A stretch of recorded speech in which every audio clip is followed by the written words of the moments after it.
복된 한 주 보내고 계십니까? 오늘도 이 자리에 모인 우리 모두에게 말씀과 또 이어지는 기도의 시간을 통한 하나님의 크신 은혜가 있기를 기원합니다. 험한 비를 뚫고 오셨으니 두 배로 받으시길 바랍니다. 뒤쪽 불이 조금 어둡죠? 네, 감사합니다.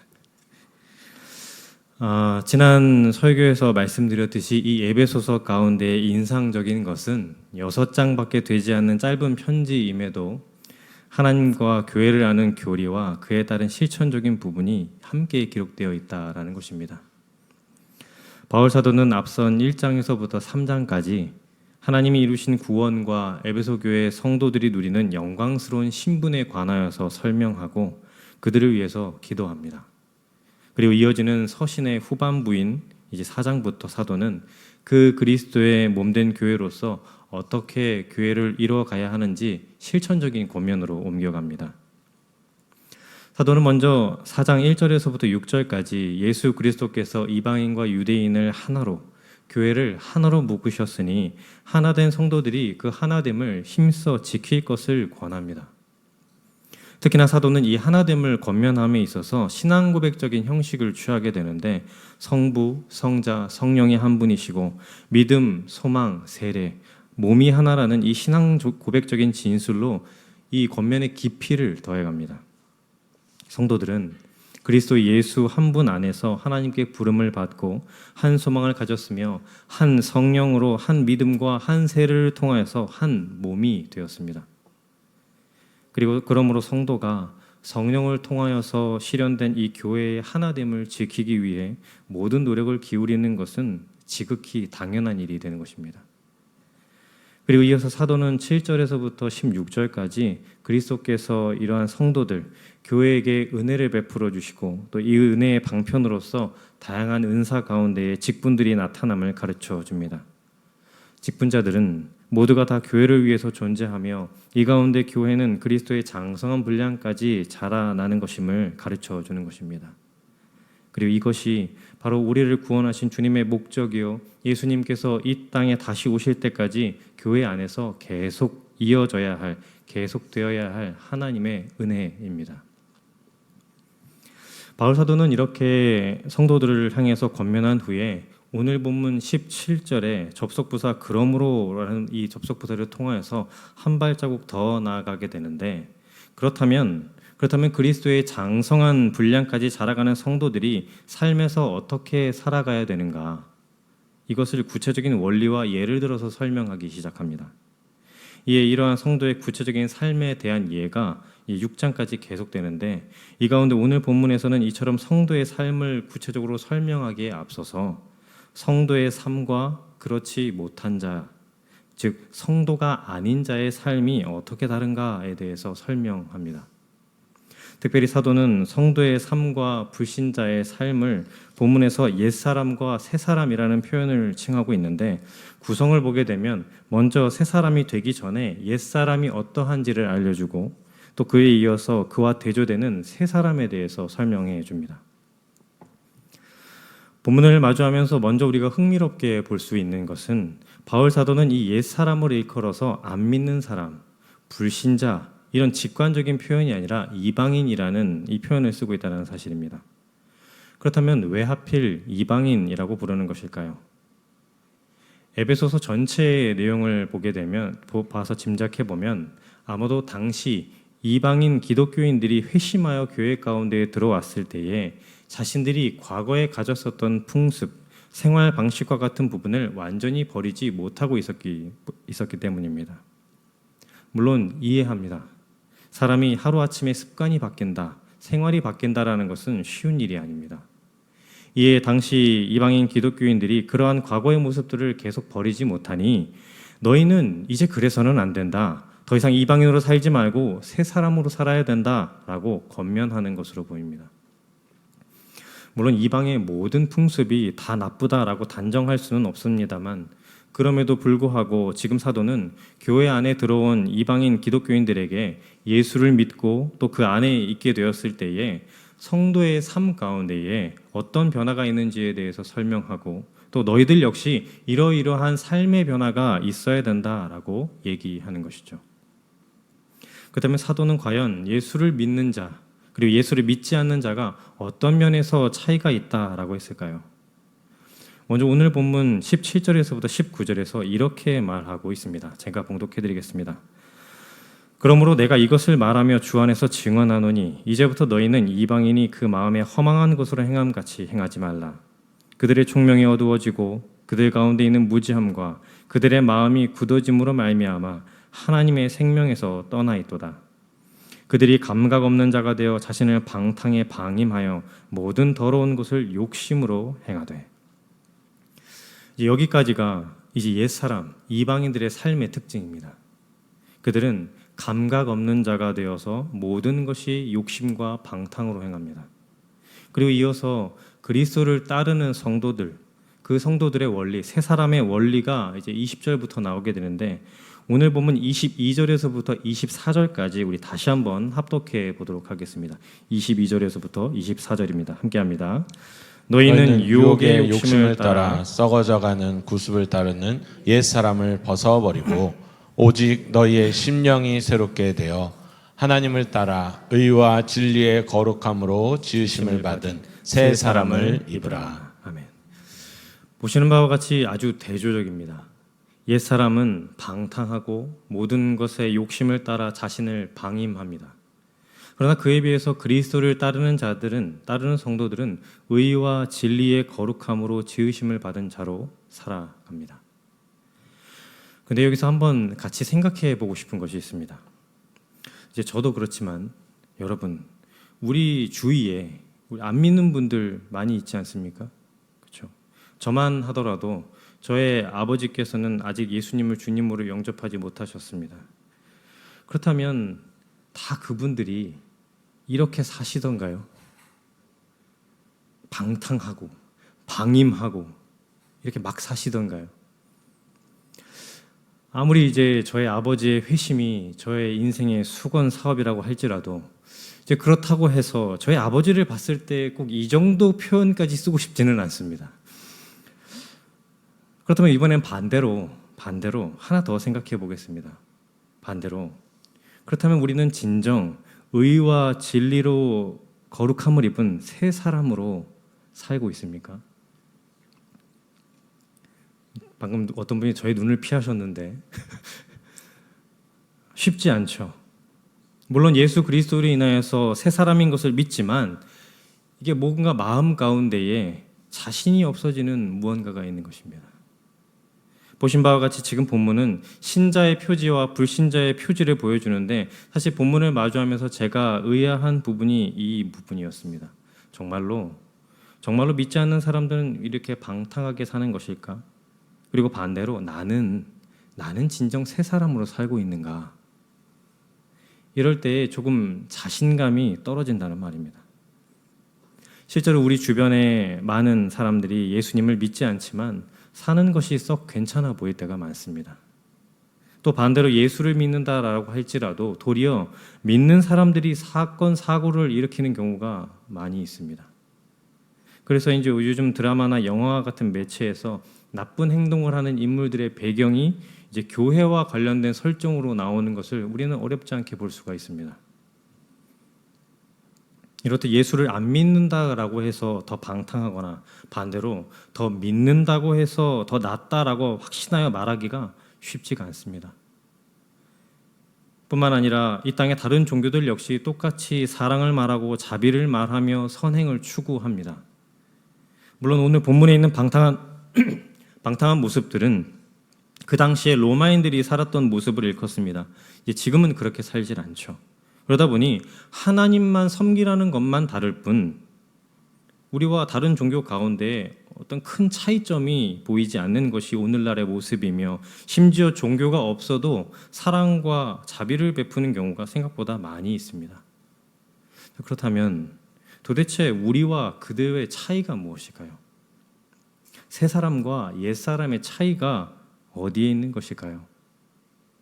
중요한 것은 오늘 본문은 옛사람과 새사람의 독특성에 대하여서 간단하게 윤리적으로 무엇을 했느냐 또는 무엇을 하지 않았느냐라는 정도로 가르치고 있지 않다라는 것입니다. 그 너머에 그 속을 이야기하고 있는 것입니다. 오늘 본문 17절과 18절을 우리 다시 한번 봉독해 보도록 하겠습니다. 함께합니다. 그러므로 내가 이것을 말하며 주 안에서 증언하노니 이제부터 너희는 이방인이 그 마음에 허망한 것으로 행함같이 행하지 말라. 그들의 총명이 어두워지고 그들 가운데 있는 무지함과 그들의 마음이 굳어짐으로 말미암아 하나님의 생명에서 떠나 있도다. 이것이 원인입니다. 하나님의 생명에서 떠나 허망한 마음으로 삽니다. 그리고 그 결과가 방탕과 방임입니다. 우리는 쉽게 방탕과 방임이라는 결과물을 원인으로 생각하여서 저것이 나쁜 것이고 저것이 문제고 기준점이라고 생각하지만 사실 성경은 그 안에 있는 내용, 진짜 원인을 짚어주고 있는 것입니다. 왜 사람이 결국에는 그 방탕과 방임의 자리로 갈 수밖에 없는가? 하나님의 생명에서 떠나 있기 때문에 그런 결과가 나오는 것이고, 그로 인하여서 이 땅 가운데 허무한 것을 추구하니 저런 결과물이 나온다는 것입니다. 다시 말해 기독교에서 말하는 선이라는 것은 착하게 사느냐와 같은 행위의 문제가 아니라 생명의 문제로 연결됩니다. 하나님 안에서 생명을 누리고 사느냐 그렇지 않느냐, 이것의 문제이지 단순히 윤리적인 문제로 재단하여서 옛사람과 새사람을 생각할 것이 아니다라는 것입니다. 우리가 이미 알고 있듯이 성경은 본래 사람이 하나님 안에서 그분의 생명과 진리를 누리며 살도록 되어 있었다라고 가르쳐 줍니다. 그것이 창세기 1장에서 가르쳐 주는 바입니다. 사람은 스스로 생명과 진리를 만들어내지 못하기 때문에 하나님으로부터 받아 누리게 되어 있습니다. 그러나 안타깝게도 사람이 이것을 거절했습니다. 첫사람 아담이 에덴 동산에서 주님의 명령에 실패한 것입니다. 아니, 거절한 것입니다. 그리고 그는 죽었습니다. 육적으로는 나중에 죽었지만 그는 그 실패로 인하여서 하나님과의 끊어짐, 영적인 죽음을 먼저 맞이하게 되는데, 여기서 영적으로 죽었다라는 것은 마치 나무에서 가지가 잘려나간 것과 같다라는 것입니다. 하나님으로부터 생명과 은혜를 받아야 되는 사람이 스스로 하나님께 독립을 선언하고, 하나님, 이제 내가 스스로 생명과 진리를 챙겨 먹겠사오니 당신은 내 인생에서 손을 떼 주옵소서. 그 선언이 바로 선악과를 먹은 것입니다. 뱀이 하와에게 한 말도 이것입니다. 선악을 알게 하는 나무의 열매를 먹으면 하나님과 같이 독립된 존재가 된다는 것입니다. 그렇게 어떻습니까? 이제 여기서부터 문제가 생겨납니다. 그 다음부터는 자기 혼자 살아야 됩니다. 그래서 어떻게 되었는가? 사람이 하나님으로부터 생명과 진리를 받아 누리지 못하기 때문에 점점 죽어갑니다. 단순히 육적인 죽음을 이야기하는 것이 아니라 그에게 생명을 주고 진리를 가르쳐 줄 부모이신 하나님이 안 계시기에 사람이 망가지기 시작했다는 것입니다. 지금은 그런 친구들이 얼마나 있는지는 제가 잘 모르겠습니다만, 제가 학창 시절, 중고등학생 시절에 친구들이 부러워하고 조금 멋있게 봤던 친구들이 누구냐? 부모님으로부터 독립을 선언한 친구들, 우리 가출, 이런 친구들을 조금 멋있게 봤었습니다. 야, 너 진짜 멋지다. 어떻게 그런 결정을 하냐? 뭔가 좀 동경의 눈빛으로 보았습니다. 저만 그럴 수도 있었겠지만, 이제 나는 언제까지 부모님 밑에 살아야 되느냐, 언제까지 이 잔소리를 듣고 살아야 되느냐, 푸념을 하게 되는 것이죠. 근데 여러분, 이제 그 너머의 실상을 보면 어떻습니까? 일단 이제 집 나가면 개고생이죠. 개고생입니다. 그리고 무엇보다 중요한 것은 아이는 부모로부터 배우고 그로 인해서 자라갈 수가 있습니다. 그러니 오히려 때가 되지 않았을 때 부모로부터 독립을 하게 되고 떠난다면 그것은 실상 독립을 쟁취하는 것이 아니라 그것으로 말미암아 비극이 시작되는 것입니다. 왜냐? 그는 더 이상 자신을 보살펴줄 사람이 없고 사리분별을 배워갈 시기에 자신에게 무엇이 옳고 그른지를 알려줄 사람이 없기 때문에 스스로 선과 악을 마음대로 규정하기 시작합니다.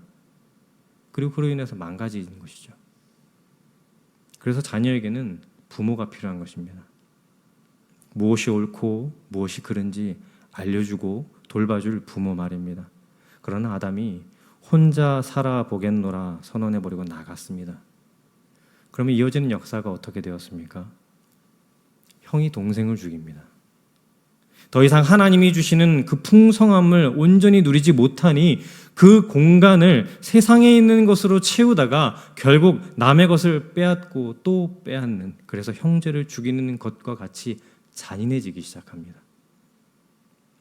창세기 초반 4장과 같은 내용을 보십시오. 하나님을 떠난 사람이 스스로를 지키기 위해서 잔인해지고 또 그 능력을, 그러한 능력을 자신의 능력이라 여기며 자랑스러워합니다. 그리고 이것이 하나님을 떠난 사람, 하나님의 생명에서 떠난 사람들의 모습이었습니다. 아프리카 시에라리온 출신의 인권운동가인 이스마엘 베아라는 인물이 있는데 그 사람이 쓴 집으로 가는 길이라는 작품이 있습니다. 이 작품이 그 인물이 자신의 어릴 적 이야기를 담은 이제 회고록인데 그 내용이 이렇습니다. 이스마엘은 어릴 적부터 춤추는 것을 좋아하고 또 음악을 좋아했던 어린 소년이었고 또 어려서부터 할머니로부터 달을 닮으려고 애써야 된다라는 이야기를 들으면서 자랐습니다. 최대한 선하게 살고 남들에게 친절을 베풀라라는 가르침인 것이죠. 그러던 소년 이스마엘이 12살이 되던 해에 이웃마을의 장기자랑 대회에 나갔다가 참가를 하게 됐는데 장기자랑이 끝나고 돌아와 보니 집이 없어졌습니다. 무슨 일일까요? 그 사이 반군이 쳐들어와서 온 마을을 쑥대밭을 만들어 놓은 것입니다. 가족이 다 죽어버렸습니다. 이스마엘은 한순간에 집과 부모 모든 것을 잃어버리고 홀로 남겨지게 되었고 결국 이리저리 방황하다가 정부군의 포섭이 되어서 소년병이 됩니다. 12살에. 12살에 사람을 죽이는 훈련을 시작하게 되었는데 어찌 정상적으로 살아갈 수가 있을까요? 그는 매일을 마약으로 취해서 사람을 죽이고 또 사람을 죽이게 됩니다. 근데 제가 그 책에서 굉장히 인상 깊었던 장면이 있는데 이스마엘이 그렇게 바뀌어가는 중에 무엇이 크게 바뀌게 되는가? 가치관이 바뀌게 됩니다. 동정심이나 사랑, 선함으로 보이는 것을 연약함으로 보게 되는 것입니다. 그리고 반대로 강한 것, 폭력, 힘이 있는 것, 이것을 숭상하기 시작합니다. 시간이 흘러서 이 이스마엘과 다른 소년병들이 유니세프로 인하여서 전쟁에서 구출이 되는데 그때에도 작가가 이렇게 말합니다. 자신들을 도와주는 간호사, 의사, 봉사자들을 보고 분노가 치밀었다고 말입니다. 저렇게 연약해 빠져갖고 저렇게 착해서 이 세상을 어떻게 살아가려고 그 분노가 치밀었다고 합니다. 그 사랑과 긍휼이 자신의 눈에는 연약한 모습으로밖에 보이지가 않은 것입니다. 도리어 자신의 잔인함을 강함으로 착각하여서 자랑하기 시작했습니다. 저는 성경이 우리에게 하나님의 생명에서 떠나 있다는 것의 분명한 예가 이런 것이 아닐까 생각해 봅니다. 사람은 본래 생명과 진리를 받으며 그분을 닮아 살도록 되어 있었습니다. 다른 피조물과 다르게 유일하게 하나님과 교제할 수 있는 하나님의 형상을 가진 존재입니다. 그러나 하나님과 끊어진 후에 하나님이 없는 상태의 사람은 스스로 살아남아야 하는 존재로 자신을 인식했고 무엇이 옳고 그른지를 판단하지 못한 채 닥치는 대로 자신을 채워서 하나님의 형상과는 다른 사람이 되었습니다. 내 속에 채울 생명과 진리가 없으니 끊임없는 갈증 속에서 살아갑니다. 그리고 성경은 그것을 하나님의 생명을 떠난 자들의 모습이라고 말합니다. 오늘 에베소서에서 하는 말이 그것입니다. 본문 17절의 내용처럼 하나님의 생명에서 떠난 그들이 하는 행동이 다 허망하다. 무슨 뜻이냐? 가치가 없다. 이것입니다. 아무것도 볼만한 것이 없다라는 것이죠. 그런데 이런 아무것도 가치가 없는 것으로 자신을 채우려고 덤벼듭니다. 마치 바닷물을 마시는 것처럼. 그리고 사도는 동시에 우리에게 가르쳐 줍니다. 사람은 그런 것으로 채워지는 존재로 만들어져 있지 않다라고 말이죠. 하나님이 사람을 그렇게 만드시질 않았습니다. 그러나 하나님의 생명에서 떠나 있으니 그것이 좋은 줄 알고 그것으로 자신을 채우는 것입니다. 그러나 어떻습니까? 채우면 채울수록 사람이 이상해져 갑니다. 그리고 이것이 세상의 이방인들이 옛 사람이 추구했던 것입니다. 자, 그렇다면 반대로 하나님께서 기뻐하시는 것이 무엇이냐? 오늘 본문 23절과 24절을 우리 다시 한번 봉독해 보도록 하겠습니다. 함께합니다. 오직 너희의 심령이 새롭게 되어 하나님을 따라 의와 진리의 거룩함으로 지으심을 받은 새 사람을 입으라. 아멘.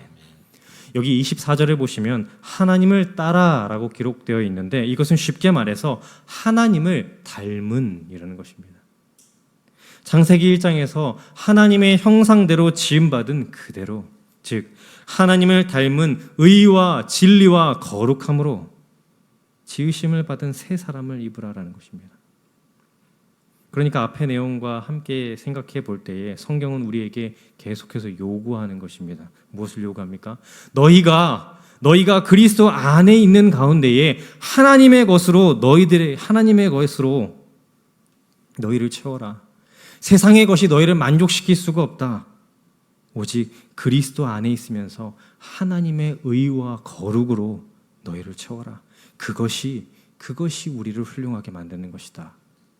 이 얘기를 하는 것입니다. 이 요구를 하는 것입니다. 우리 성도님들께서도 경험이 있으시겠지만 보통 아기들이 기어다니기 시작하면 무엇이 제일 걱정이 되셨습니까? 그렇죠. 주워 먹는 것. 아기들이 아무거나 주워 먹죠. 눈에 보이는 건 다 주워 먹습니다. 어제 우리 권사님과 식사를 하면서 옛날 이야기를 해주셨는데 이제 어릴 적 딸이 예쁜 분홍색 쥐약 앞에 있는 것을 보시고 쥐약 먹은 줄 알고 애를 뒤집고 이렇게 한바탕 난리가 있었다라고 말씀을 해주셨습니다. 그러니 부모들이 어떻습니까? 같이 돌아다니면서 야 그거 지지야 이거 먹어 이렇게 주시죠. 열심히 먹을 수 있는 것만 먹입니다. 사랑하는 성도 여러분, 하나님이 우리에게 그렇게 하시는 것입니다. 내가 주는 것만 먹어. 이것이 참으로 충만한 것이고 이것이 옳은 거야. 세상의 것을 가지지 말라는 말이 아니라 그것들이 결코 가치를 만들어낼 수가 없으니 하나님이 주는 것, 하나님이 가치 있다고 주시는 것을 받으라라는 것입니다. 그것으로 나를 채우라는 것이죠. 그렇기 때문에 세상에서 말하는 윤리와 기독교의 윤리는 이런 면에서 다릅니다. 우리 기독교, 그리스도교는 하나님으로부터 나오는 것을 받는 것이요, 그 은혜의 총체이신 그리스도를 담는 것입니다. 가장 거룩하고 위대한 그분을 내 속에 담는 것이요, 그 안에서 나오신 그리스도를 따라 닮아가는 것입니다. 세상처럼 아무나 쫓아가는 것이 아닙니다. 그분으로부터 나오지 않는다면 그분이 받으실 만한 것이 되지 못하기 때문입니다.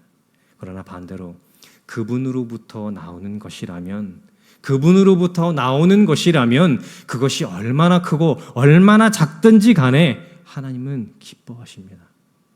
받으십니다. 그렇다면 저와 여러분, 우리 오늘 스스로 질문해 보면 좋겠습니다. 오늘날 우리는 과연 무엇을 내 속에 담고 채우고 살아가고 있습니까? 그리고 이 가운데의 말씀은 또한 우리에게 위로와 소망을 주고 있습니다. 이해를 위해서 우리 말씀을 함께 좀 봉독해 보면 좋겠습니다. 구약성경 열왕기상 14장 11절에서부터 13절까지의 말씀입니다. 구약성경 열왕기상 14장 11절에서부터 13절까지의 말씀입니다. 함께 봉독해 보겠습니다. 함께 합니다. 여로보암에게 속한 자가 성읍에서 죽은즉 개가 먹고 들에서 죽은즉 공중의 새가 먹으리니 이는 여호와께서 말씀하셨음이니라 하셨나니 너는 일어나 내 집으로 가라. 내 발이 성읍에 들어갈 때에 그 아이가 죽을지라. 온 이스라엘이 그를 위하여 슬퍼하며 장사하려니와 여로보암에게 속한 자는 오직 이 아이만 묘실에 들어가리니 이는 여로보암의 집 가운데에서 그가 이스라엘의 하나님 여호와를 향하여 선한 뜻을 품었음이니라. 아멘. 여러분이 잘 아시는 것처럼 여로보암이라는 인물은 북이스라엘을 타락하게 만든 장본인입니다.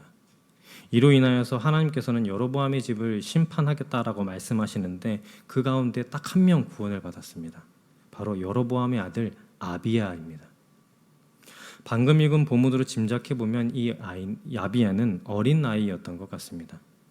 당시 여로보암의 아들 아비야가 병이 들자 여로보암의 아내가 선지자를 찾아가게 되는데 그때 선지자가 말한 하나님의 말씀의 내용이 방금 우리가 함께 읽은 이 구절이었습니다. 여로보암의 집은 반드시 멸망할 것이다. 그러나 그 중에서 한 아이만 구원을 받을 터인데 그 아이, 여로보암의 아들, 지금 병석에 누워있는 그 아이는 온전히 묘실에 장사되고 나로 인하여서 구원을 받을 것이다. 선언하고 계십니다. 물론 이 본문에 대한 신학적 해석이 있지만 여러분 한번 잘 생각해 보십시오. 지금 아이입니다. 아이가 무엇을 할 수 있었을까요? 아직 왕이 된 것도 아니고 어린 아이에 불과했습니다. 심지어 병에 걸렸습니다. 무엇을 할 수 있었을까요? 본문을 보았을 때 그가 한 어떤 일을 기록해 놓지 않은 것으로 보아 아마도 그는 그냥 앓다가 어린 나이에 죽은 것이 전부였던 것 같습니다. 그러나 하나님이 말씀하십니다. 13절의 말씀처럼 내가 그에게서 그가 품은 선한 것, 그가 담고 있는 선한 뜻을 보았으니 내가 그 아이만 구원하겠다 말씀하십니다. 하나님이 오직 그에게만 가치 있는 것을 찾으셨답니다. 아무것도 하지 못하고 병석에 있는 것이 다였습니다. 그러나 하나님은 그에게서 하나님을 향한 선한 것, 오늘 말씀의 표현대로 조금 바꾸어 말해보면 의와 진리를 찾았고 그것을 구했다는 것, 그 한 가지만으로 그 많은 나라 왕족 가운데서 오직 이 아이만 나에게 가치가 있다라고 말씀하십니다. 말씀을 정리해 봅니다. 가끔 우리는 하나님 앞에서 무엇인가 큰 일을 해야 될 것이라고 생각합니다. 또한 무엇인가를 하느냐, 무엇인가를 하지 않느냐로 우리의 믿음이 있음을 증명하려고 합니다. 그러나 이 말씀을 두고 한번 생각해 보십시오. 병에 걸려서 누워만 있는데 그 마음 안에 하나님을 향한 사랑과 진리가 있다면 그것도 하나님이 받으실 만한 것이라고 말합니다. 아무것도 안 하는 것처럼 보여도, 아니 못해도 그 아이가 나를 향하여서 선한 뜻을 품었다. 그러므로 이 아이만 구원을 입을 것이다. 오직 이 아이만 가치가 있다. 인정해 주십니다. 사랑하는 성도 여러분, 성도는 무엇을 하느냐, 무엇을 하지 않느냐로 결정되어 있지 않습니다. 무엇보다 새 사람이라는 본질이 더 중요합니다. 그 새 사람이라는 본질이 있으면 그가 청소를 하던 공부를 하던 아니면 세상에서 묶여 사는 것처럼 보일지라도, 그리고 심지어 아비야와 같이 누워서 일평생을 병상에 누워있다 할지라도 하나님은 그를 향하여서 그는 가치 있는 자다, 내가 받을 만한 자다 선언하십니다. 이것을 수많은 왕족들을 대조시킴으로 말씀하고 계시는 것입니다. 그러므로 중요한 것은 우리가 있는 자리, 우리가 가진 도구, 우리가 처한 상황보다 내가 누구로 살아가느냐, 이것이 중요한 것입니다. 오늘 에베소서가 말하는 것처럼 하나님을 닮은 의와 거룩의 새 사람을 입으신다면 오직 그 주님께서 주시는 그 생명으로만 살아가기를 소원한다면, 그것을 구한다면, 그리스도를 닮음으로 내 속을 채워간다면, 그 길을 소원한다면 하나님 앞에서 가치 있는 자들이요, 하나님 앞에서 새 사람으로 살아가는 당신의 백성인 것입니다. 그러니 그것을 믿고, 이 사실을 믿고 담대하게 오늘을 살아가 주시기를 부탁드립니다. 세상에 현혹되지 마시고 세상이 부러워하는 것으로 내 속을 채우지 마십시다. 금욕을 하라는 말씀이 아닙니다. 열심히 사십시오. 그러나 그 가운데에서 성도가 드러내야 할 것, 성도가 채워야 될 것, 새 사람이 진정 무엇인지, 내가 누구인지 잊지 마십시오. 사도는 우리에게 그렇게 권면합니다. 거룩과 의의 새 사람으로 하나님만으로부터 받아 누리며 살아가기를, 그렇게 살아가라고 격려합니다. 물론 세상이 보기에는 그러한 우리의 모습이 별것 아닐지 모르겠으나 하나님은 그 작음일지라도 가장 가치 있게 보시고 가장 크게 보시며 받아주실 것입니다. 아무쪼록 우리에게 주어진 이 하루하루의 삶 가운데에서 이러한 그리스도의 의와 진리가 드러나는 그 새 사람으로 살아가는 삶이 저와 여러분, 우리 모두에게 있기를 간절히 기원합니다. 이 시간 함께 찬양하겠습니다.